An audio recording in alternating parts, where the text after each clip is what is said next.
Good morning from Athens. We are on day 6 of our Greece tour. We started in Corfu, we went to Santorini, Mykonos, and then 2 days ago we were in Athens. Yesterday we went to Matora, and today we are back in Athens. Our first stop is going to be the new Museum of the Acropolis, which is right behind me there. It opens at 9 and we've got tickets for 9, so we are going to stop there. Right behind me on the other side, right up there, is the Acropolis. So and the Parthenon, pretty cool. We saw that a couple days ago, so if you didn't see us visiting that, please check out that video.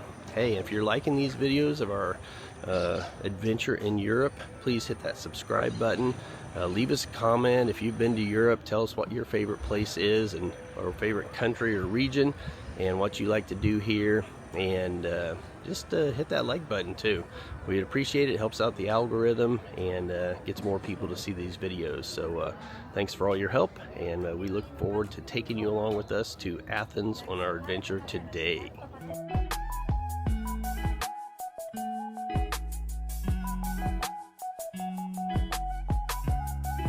So we are just outside the new Acropolis Museum, and this is a lively part of Athens where ancient history and modern city life blend seamlessly.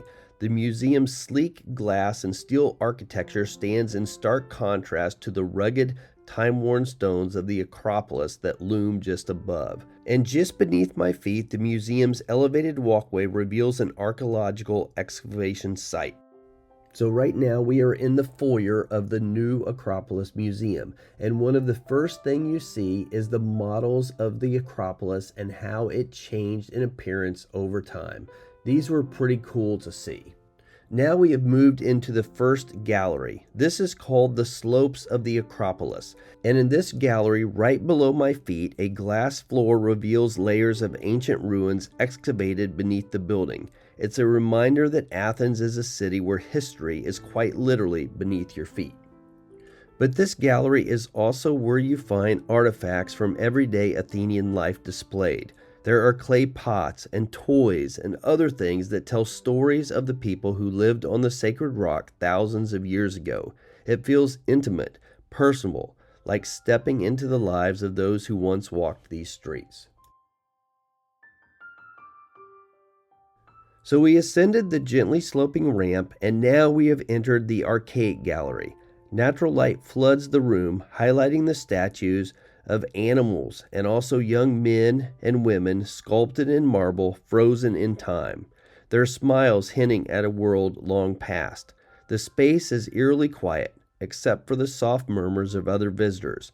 Erica is walking slowly around the statues, marveling at their intricate hairstyles and traces of ancient paint still visible on their surfaces.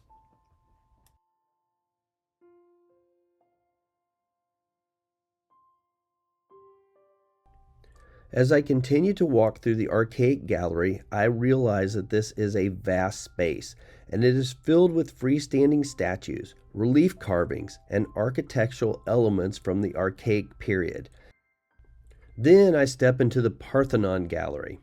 The museum's top floor is designed to mirror the dimensions and orientation of the Parthenon itself. Its glass walls offer a stunning view of the Acropolis Hill in the distance. The frieze once wrapped around the temple is now displayed at eye level, allowing me to see the intricate carvings of gods, heroes, and centaurs up close. Some pieces are original, while others are cast, silent reminders of the missing sculptures still housed in the British Museum.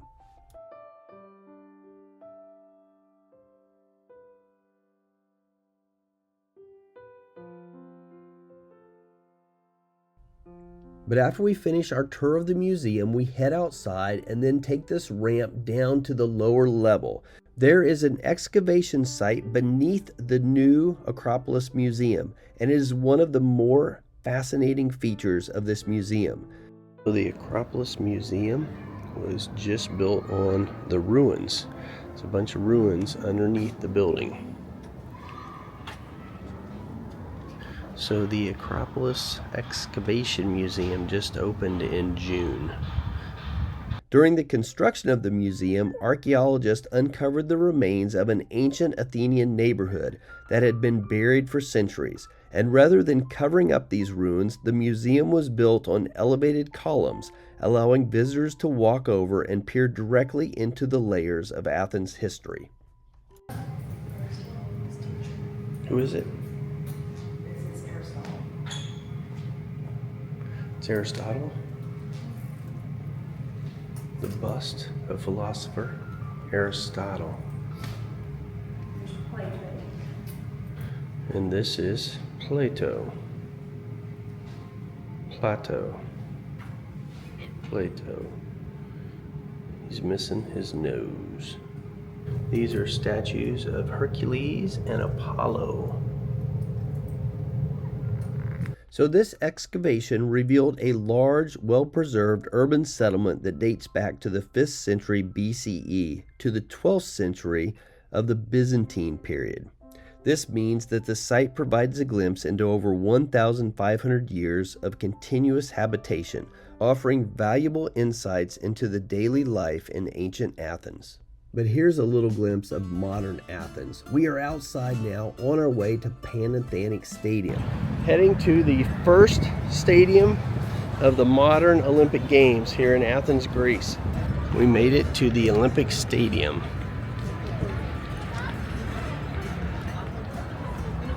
Look at the stairs to get up to the second level. They are so steep.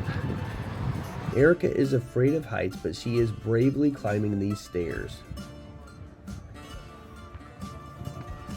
So I definitely couldn't let her climb these alone. I had to follow her up. And look at that, she's almost made it to the top. And the view from the top was spectacular. This is just an example of how steep the stairs are and how hard it was to get up. Wow, they sit right up here with nothing in front of them. I mean, you can easily just fall off.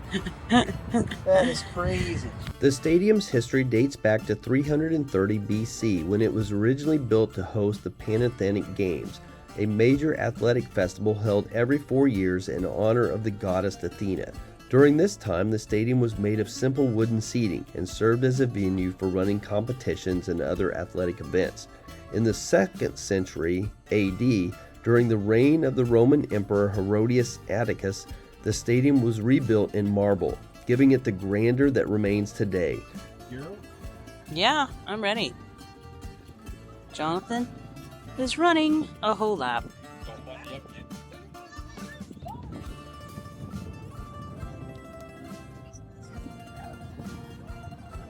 Here he is. I'll find him. It's way down there. Here he comes. He's run a whole lap. He's still running.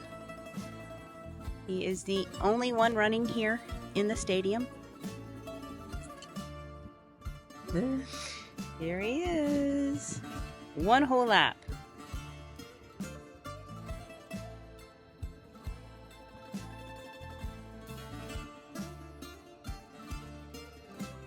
You got to do 4 to make a mile. Well, I didn't do 4 laps, but of all the people here today, I won the 400, and so I had to take my place on the podium to receive my gold medal. So the seating is labeled with the Greek alphabet. They also have some numbers and things, and this is pretty cool here. Erica is heading toward a little tunnel that we found in the stadium. This is the entrance to the Olympic Stadium. It's a little echo in here, but this is pretty cool. So this is where the athletes would come out to the stadium. We are actually going the opposite way. So we're gonna see where this leads. We found out that this tunnel leads to the Olympic Museum that is located beneath the stadium. It is a hidden gem that takes visitors on a journey through the history of the Olympic Games, from their ancient origins to the modern era. The museum is housed in the underground exhibition spaces beneath the stadium's marble seating, and it offers an interactive and immersive experience, showcasing artifacts, memorabilia, and multimedia exhibits related to the Olympic Games and the stadium itself. But after we finished touring the museum, we headed out of the stadium past these flags and were headed to our next destination. One thing we've learned is that the cars are tiny in Greece, because you have a tiny car to find a parking spot. Sir, I must ask you a question. You're currently walking through an area called, what's it called, Erica? I don't know. Lyceum? I don't know. Lyceum? We're not sure what it is, but it's Lyconium? Lyconia. I don't know. Where we're going to figure out what it is. It was one of the archaeological sites. I think we had 7 we could visit with our pass that we got here. This is one of the 7. So we're not really sure the significance of this one, but hopefully we'll find out. So this looks like it is an active dig site. I bet I don't see anybody digging right now, but so it looks like we found out that this is the site of Aristotle's school. So his philosophical school in 335 BC at Lyceum. So Lyceum says it is difficult to appreciate from the scant archaeological remains on this site that this spot is one of the most significant places in the history of mankind. This is where Aristotle taught his students. Might not look like much, but it changed the world. Did it though? Erica's questioning if it did. What? Oh, what he taught? Let's see here. Morality, psychology, metaphysics, physics, plus cosmology, mechanics, biology, anatomy, botany, astronomy. Moreover, Aristotle engaged in philosophical, historical, and aesthetic studies. Woo, he taught a lot of stuff here, didn't he? Oh, I don't think I'm the prettiest man in Athens. I'm top 10, but you're number 2. number 2. So the one thing I did learn here was that Aristotle was startling with his forward thinking on education. So yeah, and you can go ahead and use that line too if you want to. Aristotle was startling. All right, we've already done a lot of stuff this morning, but next thing on our list is a walking food tour of Greece. And we're going to visit, 11 places? Yeah. 11 places, get a sample of the taste of Greece. And so I think this is the thing that Erica is most excited about. On the way, we passed these cool soldiers. I'm not sure what this march is, but it looked pretty interesting.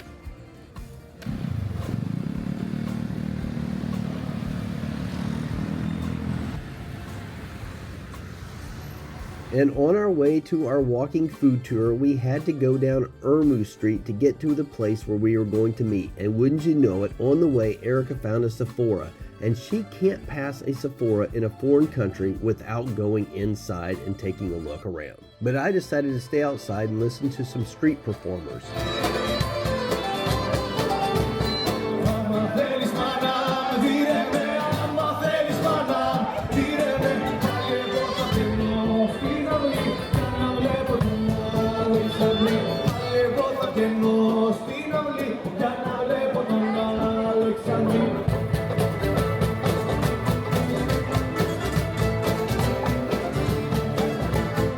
But after Erica got done shopping, or maybe it was just a little browsing, I don't know, we continued our journey down Ermu Street and Ermu Street and made our way to Panathenaic Square.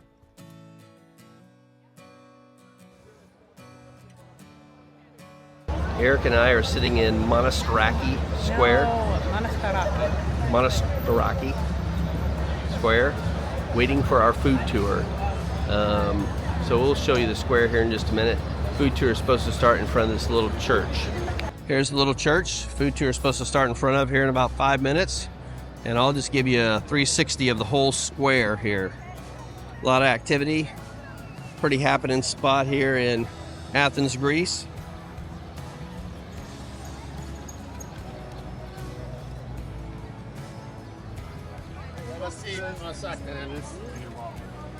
The square is also one of the main stops for the hop-on, hop-off tours that go around this city, and there are a couple buses that will take you around.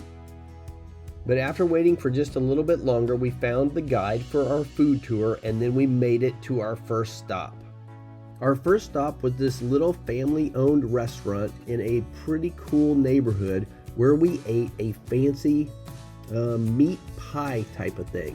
It was really tasty and very filling. Here you can see a big variety of different cheeses from all over Greece, from the north, the south, the islands, except some that they are imported from Netherlands and Germany. The rest are Greek. So, the majority of the Greek cheeses is made with sheep and goat milk. And this is happening because of our landscape. 80-85% of Greece is covered by mountains, hills, rocky places. We don't have a lot of big flat valleys to have a lot of cows. Our guide did a great job of explaining everything she could about Greek cheese. That opened here in Greece back in 1850s. Opened by a gentleman, this one. And his last name was Krinos. Krinos, it's still the name of the place. It's written like that in Greek letters. And let me tell you, this stop is my favorite stop on the food tour so far. This building itself has some historical significance, as it was originally Athens' first pharmacy, established in 1855. But this place is great because they have Greek honey donuts, and I couldn't get enough of these donuts. I probably had 4 or 5 of them. And as I promised you, a bit of everything. Beefy, that spongy ones are the tripe, stomach, intestines, brain, liver, heart, kidneys, testicles, beef tongue. Oh, I've seen a beef tongue. Oh, the beef tongue is huge. Wow, it's huge! I tried it because here my parents used to boil it, cut in slices, and then put some mustard, but I didn't like the taste. Oh, no. And as you can see, our next stop was a local meat market in Athens, and they sell everything. It was amazing walking through here. It was kind of gross. There was a lot of smells, but it was very interesting, and I'm definitely glad I ventured into this place. It's not the size, because both of these different species can have exactly the same color and exactly the same size. So, squid, calamari, octopus.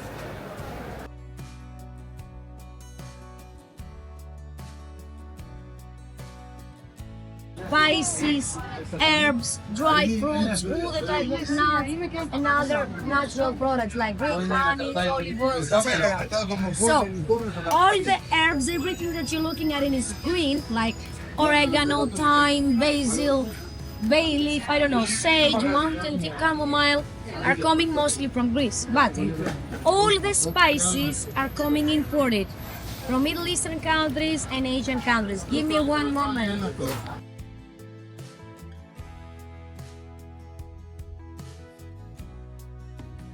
2 minutes with ferry, and it's super popular about the pistachio production. High quality ones.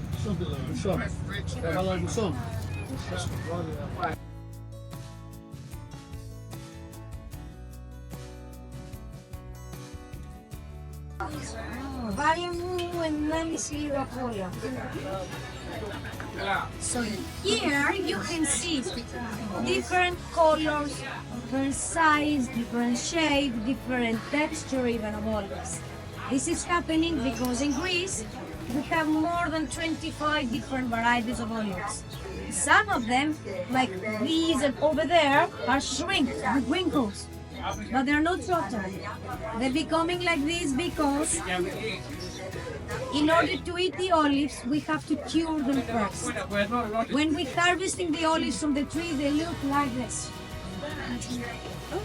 We're taking them like this directly to the factory to pressing them and extract the olive oil, but like this, they are not edible at all.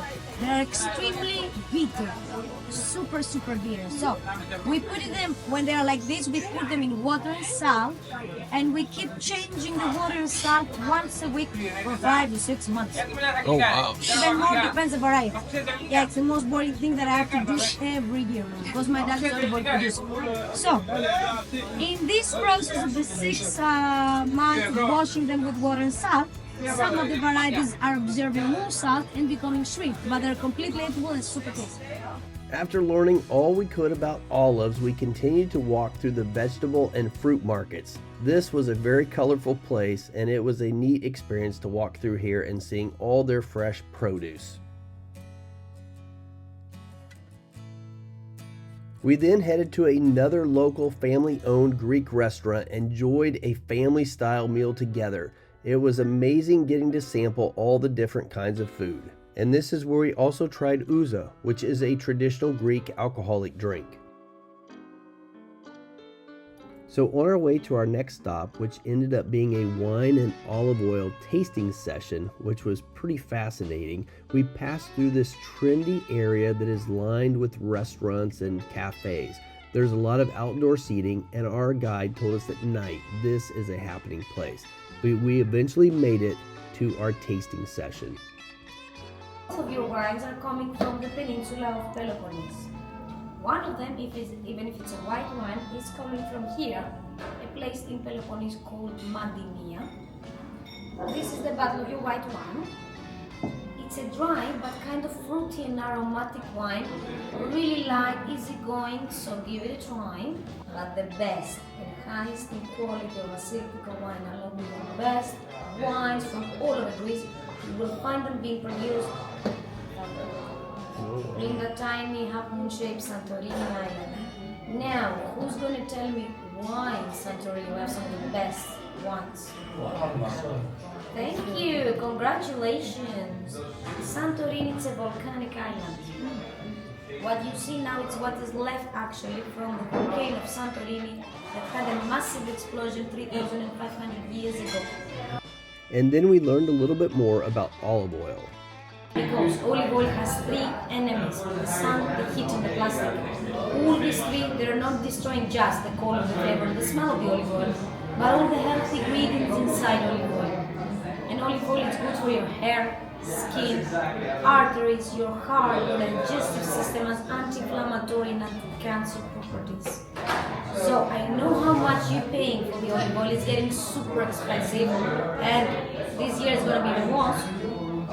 So try not to waste your money, because you buy the cheap container, but you pay something really expensive that is already ruined. So always from the beginning, try to buy in dark glass, black, brown, green, I don't care.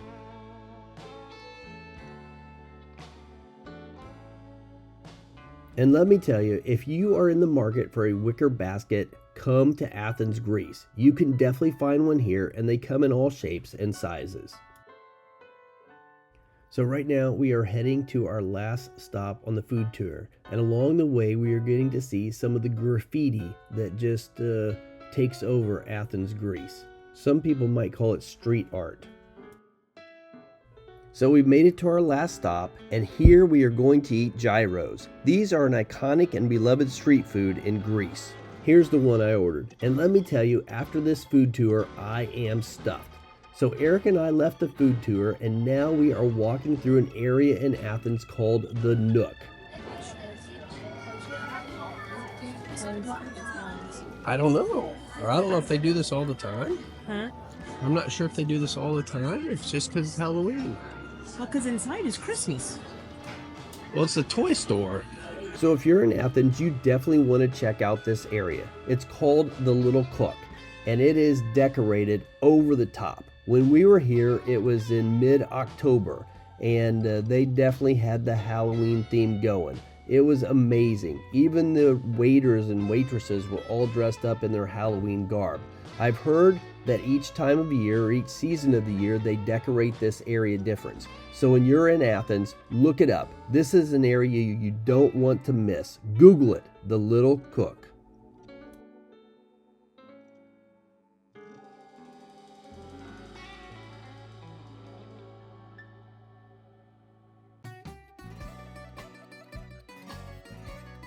So after exploring this area, Eric and I headed to Constitution Square, and right across from Constitution Square is the Parliament Building, and we are on our way to see the changing of the guard. They have a tomb to an unknown soldier in Athens as well, and we wanted to see this ceremony.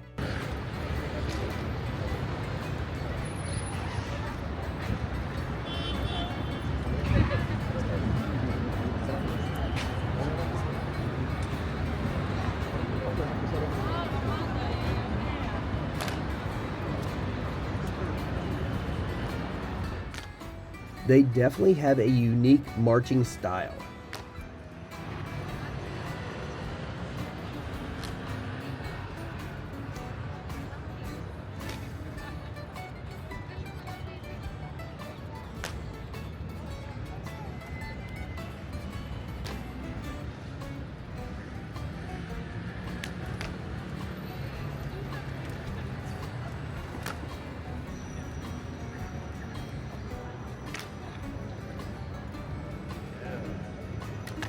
And here come their replacements.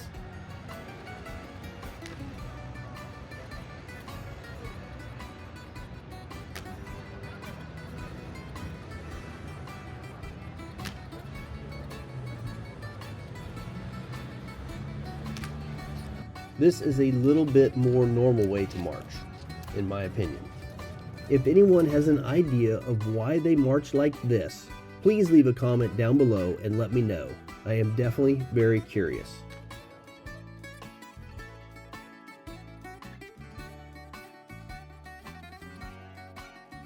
So this is the Greek Parliament building. We just watched the changing of the guard.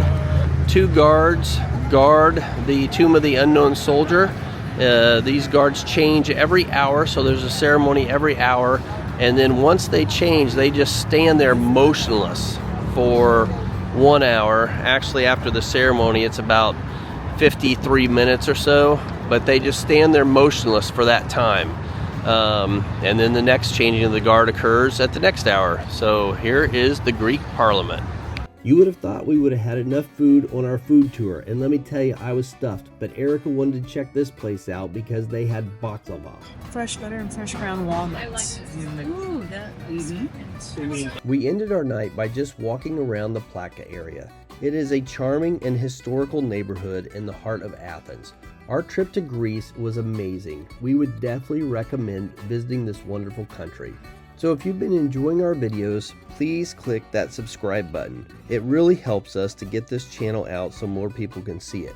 And don't be afraid to leave us a comment below. We read each and every one of them. Thanks for watching.